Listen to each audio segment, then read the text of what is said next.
Dune Part 2 is a new movie directed by Denis Villeneuve starring Timothée Chalamet, Zendaya, Rebecca Ferguson, Josh Brolin, and Austin Butler, and also Christopher Walken, and a couple of others, and is the follow-up to the 2021 adaptation of the book of the same name, Dune.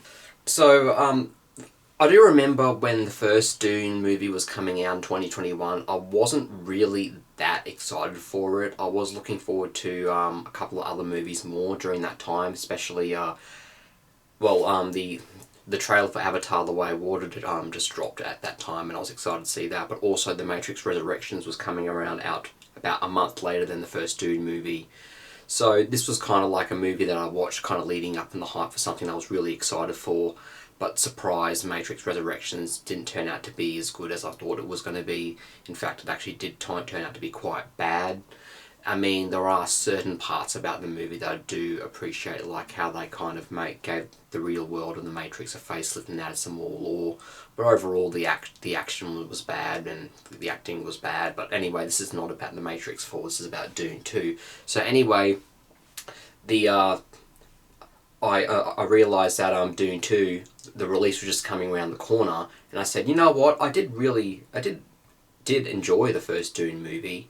I didn't really think it was really the right movie for me, but I still really liked it for what it was. I loved the cinematography, and I loved the world and like the lore, and just the vast open sweeping shots of the desert and worms and things like that. So I went into this movie and I was actually surprised of just how great this movie was. I mean, it was even better than the original Dune. And it basically is everything that a good sequel should be. It builds upon the world building, like the lore and like the characters, and like really, really sucks you into this world.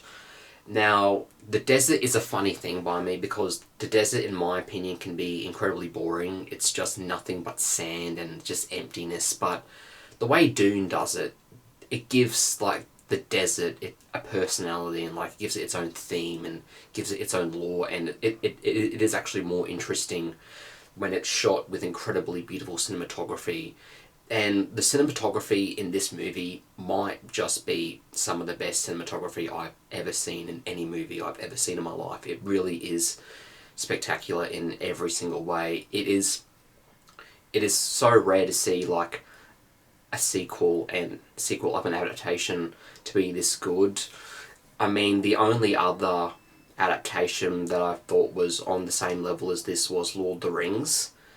And even in this movie, I think Dune Part 2 might even surpass it in some ways that you might not expect. It was just so grandiose and so sweeping, and the cinematography and direction was so spot on, and there were legitimately jaw-dropping scenes in this movie that were super incredible to watch. This is definitely a movie that you should definitely see in a cinema. And overall, I just thought technically it was pretty much a perfect movie, and it's definitely a worthy contender already for probably grabbing the most Oscars of this year, and might even be nominated for Best Picture. Well, with all of that technical stuff out of the way, so what did I think of the story? I am probably going to make a spoiler review for this as well, but in this spoiler-free review, it's basically just the continued evolution of Paul Atreides' character, his relationship with Chani, and as well as with his mother Jessica, and Shavar, whatever, I keep on forgetting that character's name. There's a new villain introduced, played by Austin Butler, who was incredibly intimidating and frightening, and he was very, very evil. And overall, it has just these more epic battle scenes and more world building, more character growth in ways that you may or might not expect if you haven't read the books. I, for one, still haven't read the books, but now that, because I do realise that this first and second movie is the adaptation of the first Dune book, and the second book in the series is called Messiah, which is definitely what the next movie is going to be called. But anyway, this is definitely a very tricky movie to talk about, because there are a lot of very important plot details that go down in this movie. So I think I might save my opinion on that for the spoiler review. But another aspect of this movie that was just incredible was the music. The music was it was pretty different from what it was in the first movie. The music in the first movie was incredibly loud and cinema shaking. There was heaps and heaps of chanting. As I said in my Dune 1 review, there was a lot of drumming, and I really actually was a really big fan of the credit sequence music of the first movie, of just how loud it was and how each time the drums came in, it felt like that the entire room was shaking and it was just vibrating through your body. It was an incredible piece of music. But in this second movie, the music is a bit more somber and a bit more haunting than it was in the first movie. There's this continued like motif that's throughout the entire movie of like this, I'm not sure if it's a flute or an oboe, but it's like this really deep oboe piece that's like maybe 4 or 5, 6 notes, and it's actually really powerful. It's very emotional. It's very haunting. It's a very beautiful piece of music. It plays during the credits as well. I really love that piece of music. It really stuck with me, that. But the music throughout is also just beautiful, and it's very, very spiritual. The one thing that I kind of find funny about the movie, though, is that, especially with the first one and second one, this is supposed to be classed as a science fiction movie. Yet there is kind of very little science in this movie. It's definitely more rooted in religion and religious beliefs and religious prophecies about messiahs and coming saviors and things like that. And it's kind of, I mean, it's not based on real world religious belief. It's definitely set in its fictional world.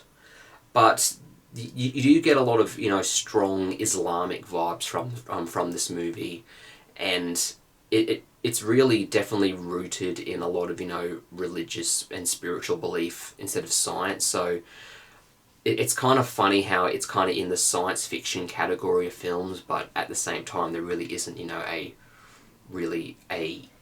subgenre of film that is devoted to religion.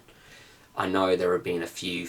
Of course, there are the Passion of the Christ movies, and there is The Chosen, which is a new, actually really good adaptation of like the Gospel and Jesus and things like that. You've probably heard of it. But anyway, that was just one thing that I was kind of scratching my head a bit about this movie series. But apart from that, this was just an incredible movie. The directing and cinematography was pretty much perfect.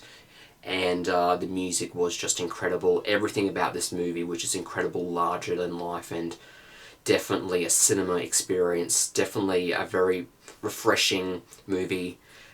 That's definitely very unconventional when it comes to like Hollywood tropes.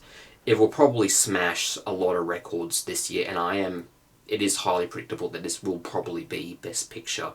And it's only March, so you never know, but this is definitely a really, really strong start to 2024. I'm giving this movie a 10 out of 10. It is definitely one of the best movies I've seen in recent memory. It's definitely one of the best sequels I've seen, that's for sure. And it's just definitely a movie that you've got to watch if you appreciate movies in any shape, way or form, because this one was just incredible. So that's my spoiler-free review of Dune Part 2. A spoiler review will be coming soon. As always, thank you for watching my videos. I greatly appreciate it, and I'll see you soon.